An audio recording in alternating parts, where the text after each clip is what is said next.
राजनीति विज्ञान व प्रतियोगी परीक्षाओं से संबंधित हिंदी में जानकारी प्राप्त करने के लिए हमारा चैनल सब्सक्राइब करें। BA, MA, B.Ed तथा M.Ed के विद्यार्थियों के लिए विशेष पाठ्य सामग्री प्राप्त करने के लिए बेल आइकन भी दबाएं। नमस्कार विद्यार्थियों, आज हम शिक्षा मनोविज्ञान के बारे में बात करेंगे। मनुष्य एक सामाजिक प्राणी है। वह अपनी क्रियाओं और प्रतिक्रियाओं के द्वारा समाज एवं स्वयं की उन्नति करना चाहता है। यह उन्नति तभी संभव हो सकती है जब वह अपनी संस्कृति और सभ्यता के मूल्यों को अपने दैनिक जीवन में प्रयोग करना प्रारंभ कर दे। यह कार्य शिक्षा के द्वारा ही संभव किया जा सकता है। वर्तमान समय की संपूर्ण शिक्षा विद्यार्थियों बाल केंद्रित है। व्यवहारिक पक्ष यदि हम देखें तो एक विद्वान व्यक्ति भी शिक्षा देने में असफल हो सकता है, वहीं एक सामान्य शिक्षक कक्षा में विद्यार्थियों को अच्छी शिक्षा देने में समर्थ होता है। इन सब बातों का सार यह है विद्यार्थियों कि बालक की शक्तियों एवं क्षमताओं को ध्यान में रखकर शिक्षक ऐसी शिक्षा दे जो उनका सर्वांगीण विकास कर सके। इसके लिए शिक्षा मनोविज्ञान का अध्ययन करना आवश्यक है। शिक्षा मनोविज्ञान शिक्षा के संपूर्ण क्षेत्र का अध्ययन करता है। इसका तात्पर्य यह है विद्यार्थियों कि मानव का शैक्षिक परिस्थितियों में किया गया अध्ययन शिक्षा मनोविज्ञान कहलाता है। मैं स्किनर महोदय के अनुसार बताना चाहूंगी कि शिक्षा मनोविज्ञान की वह शाखा है जो सीखने और सिखाने की प्रक्रिया का अध्ययन करती है।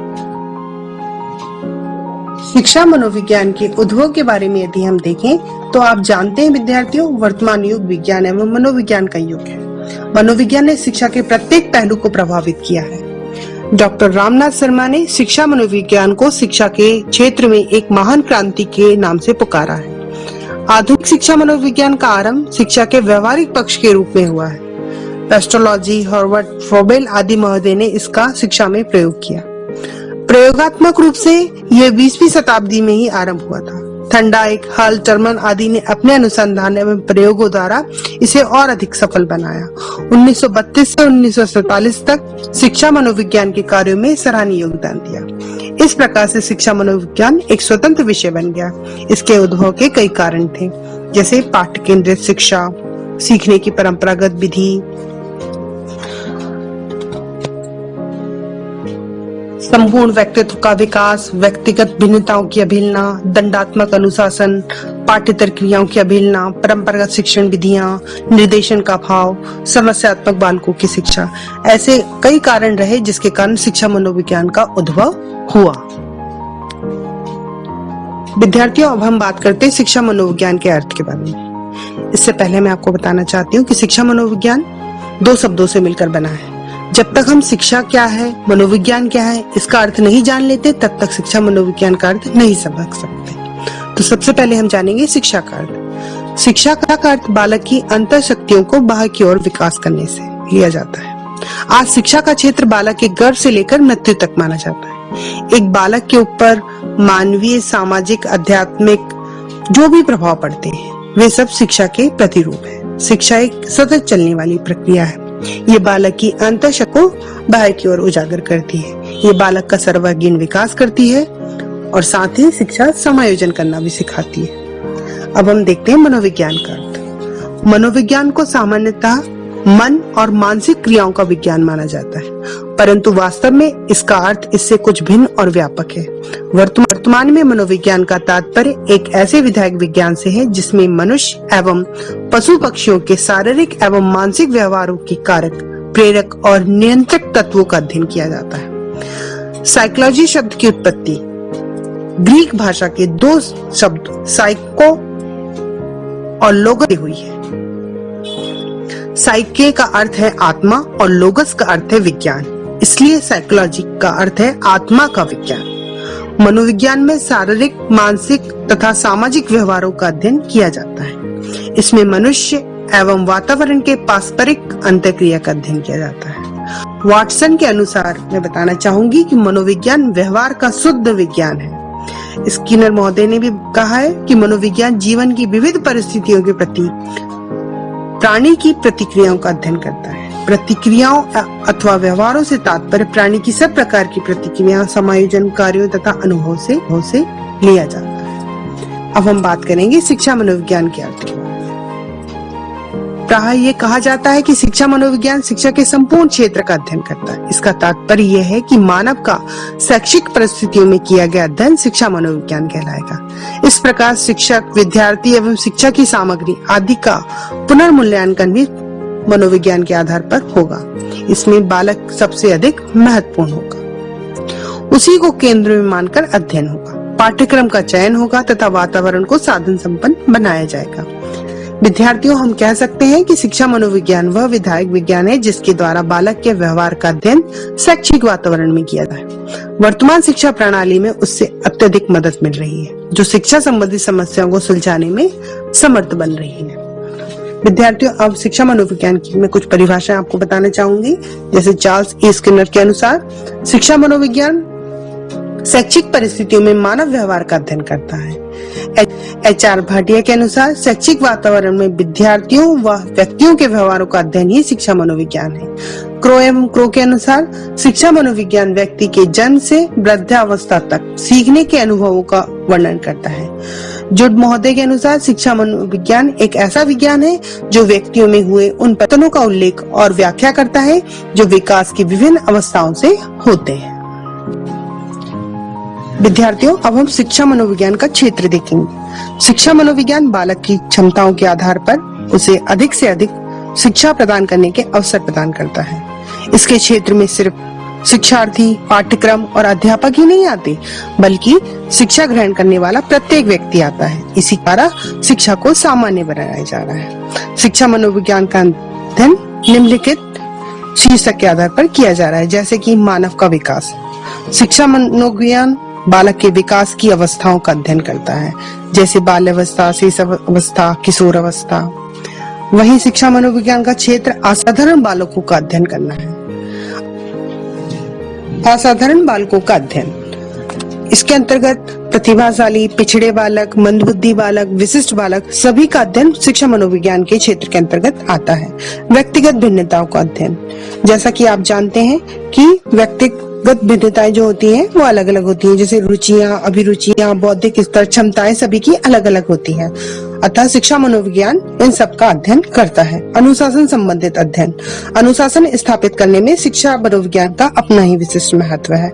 व्यक्तित्व का अध्ययन, व्यक्तित्व क्या है, जैसा कि आप जानते हैं कि कई शील गुण बन के व्यक्तित्व का निर्माण करते हैं। शिक्षा मनोविज्ञान में इन्हीं शील गुणों का अध्ययन किया जाता है। मापन तथा मूल्यांकन, शिक्षा में मूल्यांकन का विशेष महत्व है। शिक्षक और अभिभावक ये जानना चाहते हैं कि उनके बालकों ने कितना ज्ञान अर्जित किया। शिक्षा मनोविज्ञान बुद्धि का मापन करता है, व्यक्तित्व का मापन करता है। अतः मापन और मूल्यांकन शिक्षा मनोविज्ञान के क्षेत्र के अंतर्गत आते हैं। सीखना शिक्षा जगत की ये समस्या रहती है कि बालक कैसे सीखता है, उसके सीखने के कैसे प्रभावशाली बनाया जा सकता है। सीखने के नियम, सीखने के सिद्धांत, सीखने को प्रभावित करने वाले तत्व आदि सभी शिक्षा मनोविज्ञान के क्षेत्र के अंतर्गत आते हैं। उसी प्रकार से थकान व रुचि का अध्ययन करता है। पाठ्यक्रम का निर्माण से रिलेटेड जितना भी कार्य है वो शिक्षा मनोविज्ञान के क्षेत्र के अंतर्गत आता है।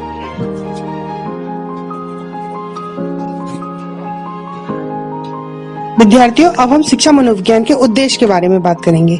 शिक्षा मनोविज्ञान का उद्देश्य शिक्षार्थियों के व्यक्तित्व का सर्वांगीण विकास करना है। साथ ही साथ मानव स्वभाव को समझने में शिक्षकों की मदद करना है। शिक्षा मनोविज्ञान के विशिष्ट उद्देश्य इस प्रकार है। उचित पाठ्यक्रम बनाना, शिक्षा मनोविज्ञान का प्रथम उद्देश्य उचित पाठ्यक्रम का निर्माण करना होता है। विद्यार्थियों, शिक्षा मनोविज्ञान शिक्षार्थी के लिए उचित पाठ्यक्रम तैयार करने में मदद करता है। पाठ्यक्रम की रचना करते हुए शिक्षा मनोविज्ञान शिक्षकों को विशेष रूप से दिशा निर्देशन देता है कि शिक्षार्थी की मानसिक क्षमता, अभिरुचि एवं अभिक्षमता को अवश्य ध्यान में रखा जाए। इसका दूसरा उद्देश्य शिक्षकों की सहायता करना है। शिक्षा मनोविज्ञान का सबसे प्रमुख उद्देश्य शिक्षकों को अपने कार्यों में मदद करना होता है। इस मनोविज्ञान का उद्देश्य शिक्षक को इस लायक बना देना है कि उसके कंधे पर औपचारिक शिक्षा के भार को आसानी से रखा जा सके। शिक्षा मनोविज्ञान शिक्षकों को अपने आप को भी समझने में काफी मदद करता है। इस मनोविज्ञान के ज्ञान होने से शिक्षक अपनी सीमाओं को खुलकर समझ पाते हैं तथा उसके निदान संबंधित कदम उठाने के लिए तत्पर हो जाते हैं। शैक्षिक निर्देशन देना, विद्यार्थियों शिक्षा मनोविज्ञान शिक्षार्थियों को उचित शैक्षिक निर्देशन देता है। प्रत्येक बालक की मानसिक क्षमता, अभिरुचि, अभिक्षमता अलग अलग होती है। सभी बालक एक तरह के विषय की शिक्षा के लायक नहीं होते। शिक्षा मनोविज्ञान शिक्षार्थियों की इस व्यक्तिगतता को समझकर सही दिशा में ये निर्देश देता है कि विभिन्न विषय जैसे कला, विज्ञान, संगीत, वाणिज्य आदि में किस विषय की शिक्षा शिक्षार्थी को लेनी चाहिए और क्यों लेनी चाहिए। इससे रिलेटेड शैक्षिक निर्देशन देने का काम शिक्षा मनोविज्ञान का प्रथम उद्देश्य होता है। अभिभावकों का मार्गदर्शन करना। शिक्षा मनोविज्ञान शैक्षिक निर्देशन देने के साथ साथ अभिभावकों का मार्गदर्शन भी करता है। शिक्षा मनोविज्ञान में न केवल शिक्षक एवं शिक्षार्थी का मार्गदर्शन करता है, बल्कि अभिभावकों को उचित सलाह देने का कार्य भी शिक्षा मनोविज्ञान द्वारा किया जाता है। कुछ अभिभावक ऐसे होते हैं जो अपने बच्चों की मानसिक योग्यता, अभिरुचि, अभिक्षमता का बिना ख्याल किए ही किसी खास विषय या किसी खास प्रकार के कौशल को सीखने पर बल डालते हैं। जैसे कि आप जानते हैं कि बच्चे कुछ मैथ्स या साइंस लेके नहीं पढ़ना चाहते, लेकिन पेरेंट्स उन पे प्रेशर बना के वो जबरन उनको वो विषय पढ़ाते हैं। इसका परिणाम क्या होता है कि बालक की जो है वो शिक्षा में असफल हो जाता है। शिक्षा मनोविज्ञान ऐसे अभिभावकों को उचित मार्गदर्शन प्रदान करता है। नवीन शिक्षण विधियां। शिक्षा मनोविज्ञान का एक उद्देश्य यह भी है कि सीखने की उचित विधि, अध्यापन विधि, शिक्षण विधि, निगमन विधि, आगमन विधि आदि ऐसी कई हैं जिनको शिक्षा मनोविज्ञान इस बात पे बल देता है कि इन विधियों में से कौन सी विधि परिस्थिति में अधिक लाभप्रद होगी और विद्यार्थियों का अधिक विकास कर सकेगी। साथ ही साथ शिक्षा मनोविज्ञान व्यक्तित्व का सर्वांगीण विकास करता है। शिक्षा मनोविज्ञान का एक प्रधान उद्देश्य शिक्षार्थी के व्यक्तित्व का सर्वांगीण विकास करना होता है। सर्वांगीण विकास से तात्पर्य शिक्षार्थी के चहुमुखी विकास से होता है, जिसमें मानसिक विकास, शारीरिक विकास, नैतिक विकास का प्रधान माना जाता है। शिक्षा मनोविज्ञान इन तीनों तरह के विकास पर समुचित प्रकाश डालकर बालकों में एक ऐसा व्यक्तित्व विकसित करने पर बल देता है जो उसे शैक्षिक वातावरण में अर्थपूर्ण समायोजन करने में मदद कर सके। शिक्षा मनोविज्ञान का एक उद्देश्य उचित व्यावसायिक निर्देशन प्रदान करना होता है। शिक्षार्थी को उचित व्यावसायिक निर्देशन देना इसका प्रमुख उद्देश्य होता है। जैसे कि कुछ व्यवसाय कुछ विशेष अभिक्षमता रखने वाले बालक अधिक सक्षम होते हैं, तो दूसरे व्यवसाय में दूसरे तरह के अभिक्षमता वाले बालक अधिक सक्षम होते हैं। शिक्षा मनोविज्ञान इन उद्देश्यों की प्राप्ति के लिए शिक्षार्थी को उचित निर्देशन। विद्यार्थियों, यदि हम शिक्षा मनोविज्ञान के कार्य से संबंधित बात पे ध्यान दें तो आप जानते हैं कि शिक्षक की शिक्षण की दुनिया में वही भूमिका होती है जो एक बांध या पुल बनाने वाले मिस्त्री की होती है। शिक्षा मनोविज्ञान विद्यार्थियों को जानने में मदद करता है, विषय वस्तु को सीखने संबंधी अनुभवों का चयन करने में मदद करता है, अध्यापन एवं सीखने की कला और तकनीक को सुझाता है, सीखने के लिए उचित परिस्थितियों एवं वातावरण का निर्माण करता है, उचित अनुशासन स्थापित करने में सहायता करता है, मापन एवं मूल्यांकन में सहायता करता है, मार्ग निर्देशन में सहायता करता है, समस्यात्मक बालकों की सहायता करता है, स्वयं अपने आप को समझने में भी शिक्षा मनोविज्ञान महत्वपूर्ण भूमिका निभाता है। अगर आपको हमारा वीडियो पसंद आया है तो हमारा चैनल सब्सक्राइब करें, लाइक करें व बेल आइकॉन भी दबाएं। धन्यवाद।